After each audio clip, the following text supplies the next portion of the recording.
एक मित्र ने लिखा है, कभी कभी ऐसा होता है कि एक अद्भुत प्रसन्नता घेर लेती है जिसका कोई ऑब्वियस कारण समझ में नहीं आता है।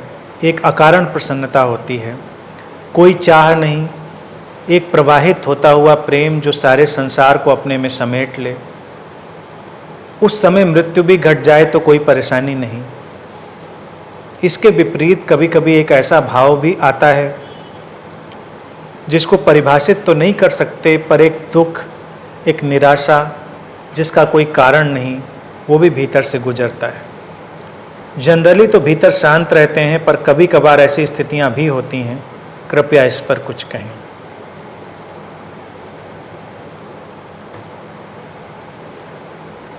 इस बात से बस इतनी ही बात समझें, नथिंग इज परमानेंट। जीवन में कुछ भी स्थायी नहीं है। स्थायित्व की तलाश ही व्यक्ति के दुख का कारण है। जीवन परिवर्तनशील है। जीवन द्वैत पर खड़ा है, ड्युअलिटी पर खड़ा है। यहाँ पर दो तरह के रंग जो अनेक अनेक रंगों में टूटेंगे, हमेशा रहेंगे।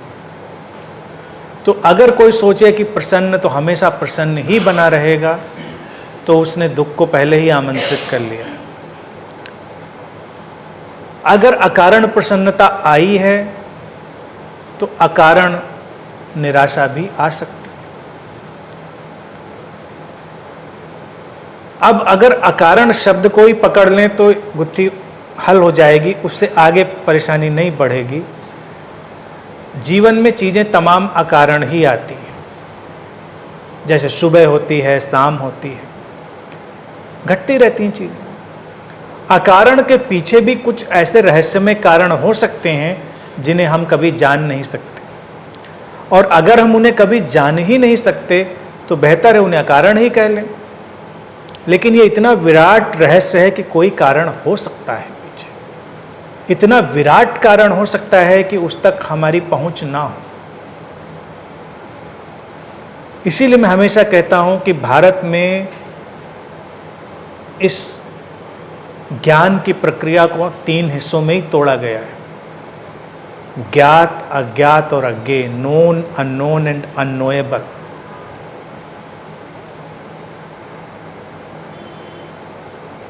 ज्ञात से अज्ञात तक हम जाएंगे।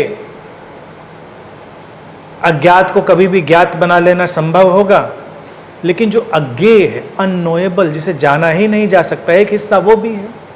हम कितना भी जान लें, उसे हम कभी नहीं जान सकते। तो ये जो अकारण है, ये उस जोन से ही आता है। तमाम जागतिक कारण हो सकते हैं। जैसे उदाहरण के लिए मान लीजिए, उदाहरण के लिए ही इतने विराट ब्रह्मांड में, इस कॉस्मॉस में कहीं कोई नए तारे का जन्म हो रहा है। अब जैसे एक नए शरीर का जन्म प्रसन्नता लाने वाला होता है, एक घर में बच्चा है, नई एक फूल खिले, एक अंकुर फूटे, तो प्रसन्नता होती है ना देखकर। और हमें पता ही नहीं, लेकिन कहीं एक तारे का कहीं निर्माण शुरू हुआ, तो हो सकता है उसकी तरंगें हमसे टकराएं और हम अकारण प्रसन्न अनुभव करें। इसका विपरीत देखें कि कहीं सैकड़ों हजारों प्रकाश वर्ष दूर, लाइट ईयर्स दूर, कोई तारा खत्म हो रहा है और उसकी तरंगें हम तक टकरा रही हैं, तो अचानक हमको कोई निराशा पकड़े। हमको नहीं पता क्या हुआ, जैसे किसी की मृत्यु, जैसे कोई विदा, जैसे कोई झरता हुआ पत्ता, जैसे घिरता हुआ अंधेरा, थोड़ा आपको उदास करता है, निराश करता है। होता है, स्वाभाविक है। नहीं होना चाहिए या होना चाहिए का प्रश्न नहीं है, ऐसा होता है, स्वाभाविक। तो किसी खत्म होते हुए तारे की तरंग ने आपको छुआ हो और आप निराश हो गए हो, तो ये भी तो संभव है। तो जीवन में तमाम बातें संभव हैं कि इसकी गणित ही पता नहीं लगाई जा सकती, तो छोड़ देना है उसको। अब कारण ढूंढना बंद कर दें। जैसे कि आप प्रसन्नता का कारण न ढूंढें और अप्रसन्नता का कारण भी न ढूंढें, तो जीवन की बहुत बड़ी गुत्थी हल हो जाती है। क्योंकि हम प्रसन्न होने के लिए तमाम कारण ढूंढते हैं कि ये मिल जाए, ऐसा हो जाए, ये व्यक्ति ऐसा हो जाए, या तमाम चीज़ें, और या ऐसा ना हो अप्रसन्नता के, या कुछ हुआ कि ऐसा क्यों हुआ, वैसा क्यों हुआ, तो हम उससे अपनी अप्रसन्नता गढ़ते हैं। अप्रसन्नता को भी हम कई बार जस्टिफाई करते हैं, गढ़ते हैं, कारण कोई नहीं होता। आपके अंदर अप्रसन्नता की एक लहर उठ रही थी, दुख की लहर उठ रही थी, अचानक आप किसी व्यक्ति से टकरा गए, उसने आपको कुछ कह दिया, आपको थोड़ा धक्का लग गया, आपने आकर तय किया कि उसने ऐसा कहा इसलिए आज मैं बहुत दुखी हूँ, मैं बहुत अप्रसन्न हूँ। या आपका कोई प्रिय सामान था, आपके हाथ से गिरा और टूट गया, आपका बड़ा लगाव था उससे, आपको उससे अप्रसन्नता हुई। लेकिन जब प्रसन्नता की लहर उठ रही होती है तब भी वही घटना घटे तो आप पे वो असर नहीं होता है। वही चीज़ टूटे, आप उसको तटस्थ होकर देखते हैं, कोई फर्क नहीं पड़ता। यानी कि वो जो घटनाक्रम होने वाला है उसकी लहर, उसकी बैकग्राउंड, उसकी पृष्ठभूमि आपके अंदर पहले ही बन चुकी होती है। आप किसी बाहरी परिस्थिति और कारण में उसको इंटरप्रेट करते हैं, उसकी व्याख्या करते हैं, और व्याख्याएं हमको हमेशा उलझाती हैं। व्याख्याओं से अगर व्यक्ति सावधान रह जाए तो जीवन बड़ा सुंदर हो जाए। मैंने तो यहाँ तक देखा है कि जैसे लोग कहते हैं मुझे इससे प्रेम हुआ, या मुझे उससे प्रेम नहीं रहा, या मुझे उस पर क्रोध हुआ, या मुझे उससे घृणा हुई, तो ये बातें भी बेमानी हैं, क्योंकि प्रेम भी आपके अंदर उठता है बादलों की तरह, घृणा भी उठती है आपके अंदर बादलों की तरह या किसी धूल भरी आंधी की तरह, और प्रेम विदा भी होता है कभी विदा होते बादलों की तरह। अब आपके अंदर से प्रेम उठ रहा था, कोई व्यक्ति सामने आया, वो आपके प्रेम का शिकार हो गया। मैं शिकार शब्द यहाँ पर उपयोग कर सकता हूँ। और जो सामने वाले ने देखा, उसने कहा कितना प्रेमपूर्ण व्यक्ति है, सो लविंग, और वो आपके प्रेम में पड़ गया। दोनों बहुत खुश हुए। अब चूंकि आप प्रेम से भरे हुए ही सामने टकराए थे, तो उसने निर्णय लिया कि ये मुझको देखकर इतना प्रेमपूर्ण हुआ है, और हमने कारण पैदा किए, ये संबंध चला। फिर जैसे बादल उठा था, एक दिन वो डिसअपियर हो गया, वो व्यक्ति फिर आपके सामने आया और कोई प्रेम नहीं। तो आप या तो अपने को उत्तरदायी मानेंगे या उसको, कि उसने जरूर ऐसा कुछ किया होगा कि प्रेम खत्म हो गया, या आप थोड़े ज़्यादा अपने कोई कष्ट देने वाले व्यक्ति हुए। जैसे मनोविज्ञान में भी सैडिस्टिक और मैसोचिस्टिक अप्रोच है ना, दूसरों को सताने वाली और अपने को सताने वाली। अपने को सताने वाले आप हुए तो आप कहेंगे जरूर मैंने ही कुछ ऐसा किया होगा जिससे ये प्रेम खत्म हो गया। किया किसी ने नहीं था, बस आप उस लहर के बीच में आ गए थे। जैसे आप प्रसन्नता से भरे कभी निकलते हैं और कोई सामने पड़े तो आप मुस्कुरा देते हैं, आप उसको देखकर ही मुस्कुराते हैं, ऐसा तो नहीं ना। आपके अंदर मुस्कान ऑलरेडी पहले से ही पैदा हो चुकी है, आप खिले हुए हैं। व्यक्ति ना होता तो हो सकता है आप किसी चिड़िया, पेड़ पौधा, सड़क से गुजरता हुआ कोई डॉग, किसी को भी देख के आप मुस्कुरा सकते थे। नहीं कुछ होता तो दीवार को देखकर भी आप मुस्कुरा सकते थे, कुछ भी हो सकता था, क्योंकि आपके अंदर वो उठ चुकी थी। लेकिन कोई व्यक्ति था तो आपने व्यक्ति को देखकर मुस्कुरा दिया, और व्यक्ति ने सोचा कि इसने मुझे देखकर मुस्कान दी है। आपने कारण ढूंढा, जस्टिफाई किया, और आप बनते चले गए, उलझते चले गए। इसी तरह से जीवन में तमाम चीज़ें आप देखें कि कोई भी घटना जिससे आप सुखी या दुखी होते हैं, अलग अलग परिस्थितियों में वही घटना आपके ऊपर अलग अलग प्रभाव ही डालती है। कभी कभी आपके इतने लड़ाई झगड़े हो जाते हैं छोटी छोटी बात पर, क्योंकि आपका मूड उस समय उसी तरह का होता है, झगड़ने वाला। झगड़ा आपके अंदर पैदा हो चुका है, तो जरा सी बात पर। अब आजकल तो मैं उम्मीद करता हूँ लोग सुधर गए होंगे, मैं तो ज़्यादा घरों के बारे में जानता नहीं। पहले घर में बस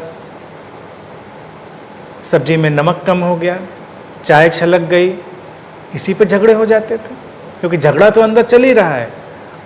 घर में कोई तुम्हारा परिजन तुम्हें चाय भी देने आया, चाय छलक गई, झगड़ा शुरू। और अगर आप प्रेम से भरे तो चाय आपके ऊपर आके वो पलट भी दे, तब भी आप कहेंगे सो लविंग, क्या क्यूट एक्शन।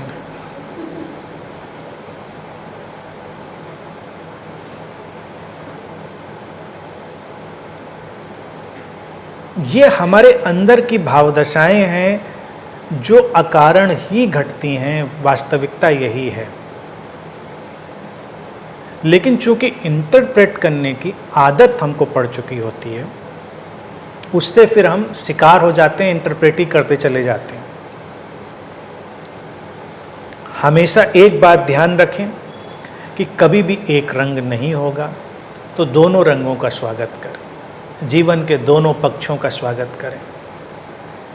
कभी भी दुनिया में कोई भी व्यक्ति, कोई भी बुद्ध, कोई अवतार, कोई भी गुरु ऐसा नहीं हुआ जो एक ही रंग में जीता हो।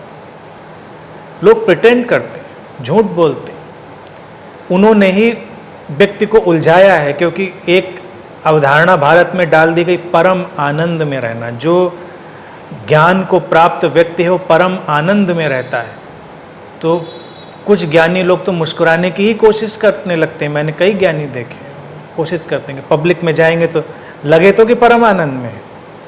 अब कैसे पता चलेगा आप परम आनंद में? या तो आप नाचते हुए आए, झूमते हुए आए। एक तो बाबा जी थे, वो तो नाचते हुए स्टेज पर आते थे, पता कैसे चले कि परम आनंद में? और फिर आप थोड़ा हिपोक्रेट हो जाते हैं, आपका जीवन बड़ा विचित्र हो जाता है। वास्तविकता यही है कि कोई भी व्यक्ति जो इस शरीर के ढांचे में आया है वो इस द्वैत से बाहर नहीं होगा। अकारण घटने वाली घटनाएं हर रंग में उसको स्पर्श करेंगी। बस जीवन मुक्त व्यक्ति में एक अंतर होगा, वो इन दोनों स्थितियों के पीछे एक तीसरी स्थिति में भी होगा जो इनको तटस्थ होकर देखती है। डिटैच्ड ऑब्जर्वेशन, यानी कि कोई लगाव नहीं, लेकिन वो जानता है और देखता है कि ऐसा होता है। आम व्यक्ति के साथ होता है और वो ये दोनों में उलझ जाता है। वो मानता है कि ऐसा हुआ, फिर ऐसा हुआ, ऐसा होना चाहिए, ऐसा नहीं होना चाहिए। जीवन मुक्त व्यक्ति चाहिए से मुक्त हो गया, शुड उसके जीवन में नहीं है। क्या होना चाहिए, क्या नहीं होना चाहिए, ऐसा होता है ऐसा। और इसके पीछे एक तीसरी स्थिति है तटस्थ दृष्टा की, यानी कि एक देखने वाला है जो किसी भी चीज़ में लिप्त नहीं है, वो शांति है। तो कभी कभी जब आप देखेंगे कि प्रसन्नता की जब लहर आपके ऊपर आ रही होती है, थोड़ा सा आप अवेयर हों तो प्रसन्नता की लहर के पीछे भी एक शांति होती है। वहीं से तो खड़े होकर आप उसे अनुभव करते हैं। ज़्यादा लहर में शामिल हो जाते हैं तो आप बहुत इनग्रॉस्ड हो जाते हैं, इन्वॉल्व हो जाते हैं, उसमें शामिल हो जाते हैं, फिर लहर आपको परेशान करती है। जीवन मुक्त अवस्था में कि लहर से आप फिर भी दूर होते हैं, शांत हैं। और इसी तरह से दूसरी चीज़, जब निराशा, प्रसन्नता की लहर आपको घेरती है, तब भी आपके पीछे एक पृष्ठभूमि होती है शांति की, जहाँ से खड़े होकर आप देखते हैं कि अब उतर रही है निराशा, अब शाम घिर रही है, सुबह जा चुकी है, तो ठीक है, आप उसको स्वीकार कर लेते हैं। तो कभी कभी बस अंतिम इसमें मेरा जो सजेशन है, सुझाव है, वो यही है कि जिनको हम निराशा के क्षण समझते हैं वो विश्राम के क्षण भी हो सकते हैं। हमारी व्याख्या होती निराशा जैसी। आपको प्रसन्नता उत्तेजित करती है, एक्साइट करती है, आप बहुत देर प्रसन्न नहीं रह सकते हैं। कभी तो आपको थोड़ा प्रसन्नता से नीचे उतरना पड़ेगा, तब शायद जीवन आपसे विश्राम की अपेक्षा करता है। इसीलिए तो अस्तित्व ने इतना वरदान दिया है, रोज़ रात आ जाती है, आपका शरीर जो सक्रिय होता है वो थक कर विश्राम में जाता है। तो शरीर का थकना भी उतना ही नैसर्गिक है, स्वाभाविक है, और विश्राम में जाना भी उतना ही स्वाभाविक है। जब आप ठीक से विश्राम में जाते हैं तो ठीक से सक्रिय भी होते हैं। जिस व्यक्ति ने ठीक से शाम का आनंद लिया है वो ठीक से सुबह का भी आनंद लेता है। जो ठीक से अप्रसन्न हुआ है वो ठीक से प्रसन्न भी होता है। हम लोग हमेशा ल्यूकवार्म कुनकुने रहते हैं, ना ठीक से अप्रसन्न होते हैं, ना ठीक से प्रसन्न होते हैं, कुछ भी ठीक से नहीं करते। तो अप्रसन्नता आए, उदासी आए, स्वागत करें, उसमें डूब जाएं, कुछ मत करें, उसको आने दें, घिरने दें, अपने पीछे शांत बने रहें, देखते रहें। वह आपको विश्राम में ले जाएगी, फिर वो चली जाएगी, तब फिर कुछ और आएगा, तब जो और आएगा उसको आप शांति से विश्राम से देखेंगे। बस ऐसा ही जीवन है, और कोई भी इससे मुक्त नहीं।